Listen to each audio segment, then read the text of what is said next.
Komunikasi internal dalam berorganisasi. Pengertian komunikasi yaitu suatu tindakan untuk menyampaikan pesan, dapat berupa lisan, verbal, tertulis ataupun isyarat, suatu proses saling tukar informasi berupa simbol, tanda, atau perilaku, suatu teknik untuk mengekspresikan pesan tertentu. Peran komunikasi yaitu komunikasi adalah hak asasi manusia. Komunikasi adalah layanan untuk memberikan arah dan kemungkinan bagi pengambilan keputusan. Komunikasi digunakan untuk memberikan keyakinan dan memberi komando, suatu teknik untuk mengekspresikan pesan tertentu. Fungsi komunikasi internal dalam bisnis. Maksud dari komunikasi internal bisnis adalah komunikasi antara atasan, bawahan, dan rekan kerja. Komunikasi internal bisnis memiliki fungsi sebagai berikut: mengeluarkan dan menjelaskan peraturan dan prosedur, menginformasikan progres perusahaan, mendorong pegawai melakukan perbaikan, evaluasi, memberi penghargaan, dan menegur pegawai.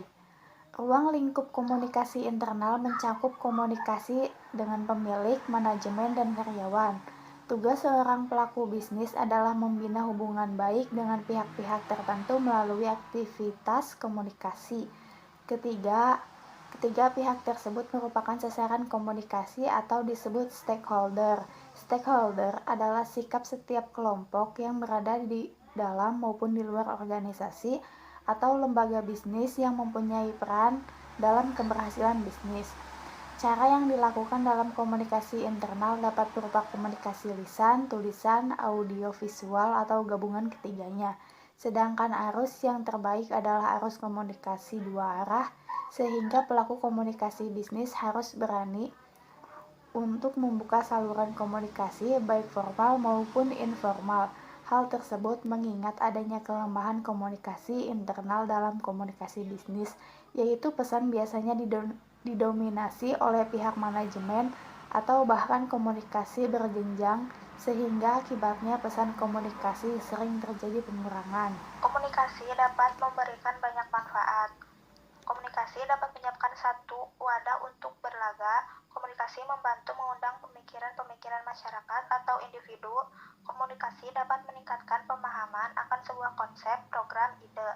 Tetapi komunikasi juga bukan segalanya. Komunikasi tidak dapat menjamin merubah segala sesuatu yang telah terjadi ke kondisi semula. Kita harus menjalankan proses berkomunikasi terus-menerus. Kepemimpinan adalah juga salah satu bentuk komunikasi. Pemimpin karismatik akan lebih mudah berkomunikasi. Resiko jika tidak berkomunikasi. 1. Sulit diharapkan adanya perubahan jika tidak dipicu atau diawali oleh satu info atau pengetahuan baru. 2. Sulit menyusun rencana atau kerja jika tidak melibatkan shareholder atau pihak lain. 3. Membentuk suatu metode atau sistem kerja baru yang melibatkan berbagai pihak dalam satu kesatuan tim kerja akan menimbulkan biaya yang tinggi dan waktu yang tak menentu. 4.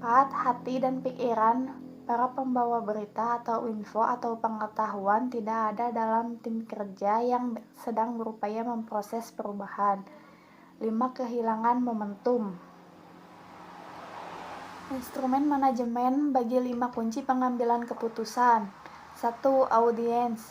Pengelompokan menurut posisi atau ketertarikannya. 2. Perilaku dan sikap, yaitu posisi saat ini dan perubahan yang dibutuhkan. 3. Pesan yang disampaikan, yaitu sesuai dengan perbedaan segmen audiens.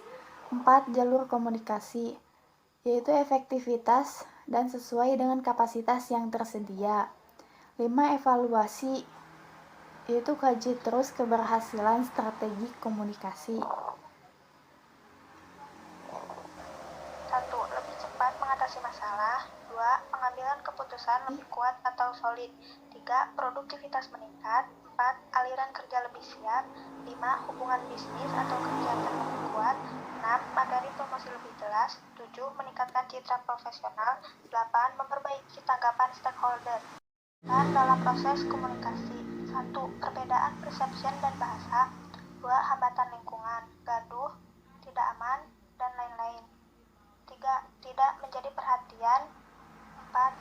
sasaran atau taktik. 5. Informasi berlebihan. Berikut ini adalah jenis-jenis saluran komunikasi internal. 1. Verbal, penyampaian informasi dari mulut ke mulut. 2. Elektronik, bagaimana sebagian besar informasi tertulis dibagikan. 3. Kertas, cara berkomunikasi menggunakan poster dan grafik. Di sini, kelompok kami menggunakan saluran komunikasi elektronik yang berupa media sosial untuk menyampaikan pesan komunikasi bisnis.